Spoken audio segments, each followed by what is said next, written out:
trobada, aquesta que us explicàvem que ha organitzat Jobsi, que és un buscador de feina per internet, i en què diferents empresaris ofereixen llocs de treball amb un cafetó pel mig. És una iniciativa que s'acaba a les 8 i, Oriol, de moment ja podem dir que ha estat tot un èxit de convocatòria.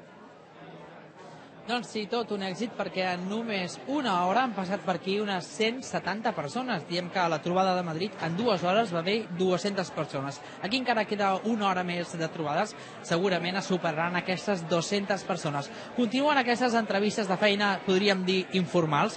I ara parlem amb l'Elisabet, que fa una estona ha acabat una d'aquestes entrevistes. Elisabet, bona tarda. Hola, bona tarda. Estàs aturada des del mes d'octubre. Què t'ha semblat aquesta entrevista informal? Doncs m'ha agradat molt, és una bona idea.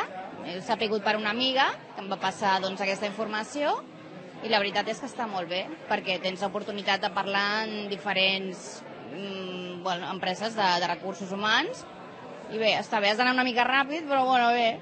Això d'una entrevista amb un cafè en un bar fa que estiguis més relaxada, potser? Que dins d'una empresa, en un despatx? Sí, a veure, sí que ajuda també que estiguis una miqueta més relaxada. Sí que és això, una miqueta més estressant perquè saps que hi ha molta gent esperant i has d'anar una miqueta de bòlit. Però bueno, la veritat és que sí, que penso que és una bona idea. Esperem que tinguis molta sort. Ara anirem a parlar amb la Sandra. Pots venir, Sandra, cap aquí. La Sandra, hola, què tal? La Sandra encara treballa, però diu que se li acaba el seu contracte. Encara no ha fet l'entrevista. Digue'm què vens a fer aquí. Deies que venies a mirar una mica. Sí, vinc a mirar una mica, perquè, bueno, com has comentat, en un parell de mesos finalitzo el contracte i he començat a fer recerca activa.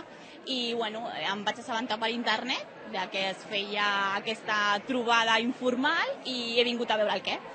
I, escolta, què et sembla això de fer-ho de forma informal, prenent un cafè?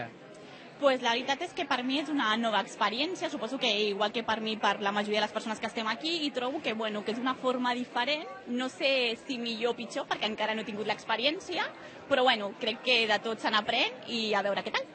Molt bé, doncs molta sort amb les entrevistes, gràcies. A tu. Doncs ja ho veieu, aquí continua aquesta trobada, teniu de temps fins les 8 del vespre, aquí al carrer Bailén número 86. A veure quantes persones de les que avui estan aquí podran aconseguir un lloc de treball, que tots ells desitgen. Perfecte, gràcies, Oriol. Doncs els desitgem, per suposant, molta sort en aquesta